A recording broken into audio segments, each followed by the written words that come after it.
আমাদের নিউ ইয়ারটা শুরু হয়েছে আমার ছোট্ট ছেলে থেকে ছোট্ট একটা গিফট দিয়ে।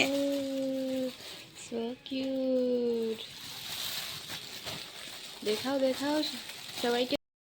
গুড মর্নিং, আজকে সবাইকে happy new year, bye bye 2024 and warm welcome 2025।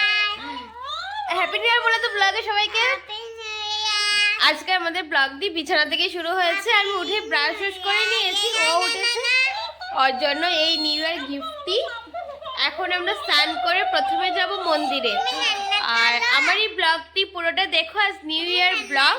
আর প্রথমে বলে দিচ্ছি, ভালো লাগলে প্লিজ লাইক কমেন্ট আর শেয়ার করবে। আর এখন আপনি সাবস্ক্রাইব না করে থাকো তো প্লিজ সাবস্ক্রাইব করে নিও। এটা আমার নিউ ইয়ারের রিকোয়েস্ট তোমাদের কাছে। চলো আজকে দিনটি শুরু করা যাক। আগে পুজো দিলাম, পুজো দিয়ে দিনটা আজকে শুরু করব। এই দেখো, এটা নতুন কোর্স সেটটা পরেছি। নিউ ইয়ারের দিন নতুন নতুন, সারা বছর নতুন নতুন ড্রেস পরবো, এরকম কনসেপ্ট। সকালে মেনু হচ্ছে লুচি, এখানে মাছ ভাজা করে করে রাখছি, আর গাজরের হালুয়া দিয়ে খাওয়া হবে। এখন আমি তাড়াতাড়ি করে রান্না বান্না করে আমি এখন যাচ্ছি মন্দিরে। আর বছরের প্রথম দিনটা তো মন্দির দিয়ে শুরু করতে হয়। তারপর সবাই মিলে এখন যাচ্ছি অনেকগুলি মন্দিরে। তোমরা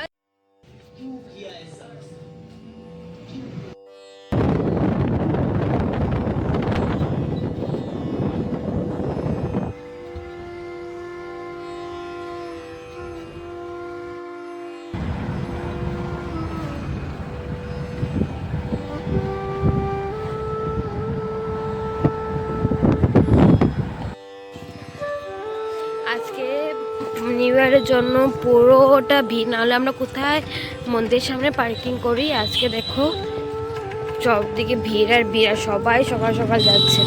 এখন ফিল হচ্ছে আমরাই লেট হয়ে গেছি মনে হয়। এই দেখো চারিদিকে বাগান,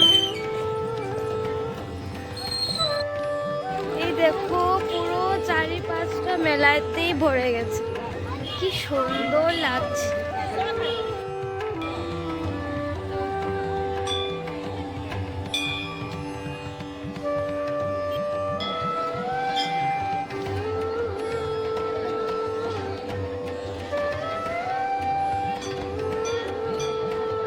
অনেক কষ্ট করে পুজো দিয়েছি, পুরো ভিতরে ঢুকতে পারিনি, বাইরের থেকে পুজো দিয়েছি। যে অন্যদিন হয়তো আমার ব্লগে তোমরা দেখতে পেয়েছো, আগের ব্লগে, যে অনেক এত মানুষ ছিল না, মানে ছিল 5-6 জন 7। আজকে যে এত ভিড়, আর ভালো লাগছে দেখতে। কেমন লাগছে নিউ ইয়ারটা প্রথম দিনের শুরুটা? তোর মন্দিরে অনেক জাগ্রত মন্দিরটা, মেইন কথা হচ্ছে সবাই আসছে ব্লেসিং নিতে। তোমরা আমার সাথে প্রণাম করেছো, আর তোমাদের মনের উইশগুলি ভগবানকে বলে তো ভগবান তোমাদেরকে এখান থেকেই আশীর্বাদ করে দেবে। এখন আমরা এসেছি আরেকটি মন্দির, এটাতে প্রথমবার এসেছি, হনুমানজির মন্দির, হনুমান মন্দির।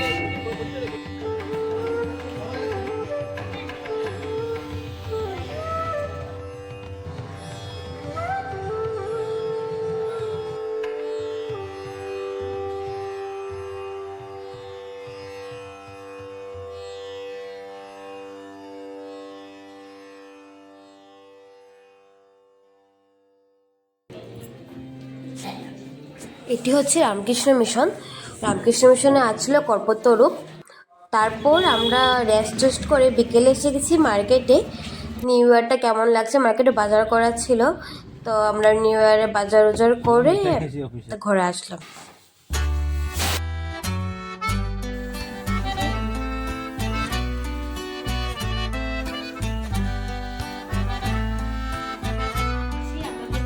কিপলি ছোটো মোটো একটা পিকনিক হবে, পিকনিকে অ্যারেঞ্জমেন্ট হচ্ছে। এখানে পনির পকোড়া হবে, চিকেন হবে, আর রুটি হবে।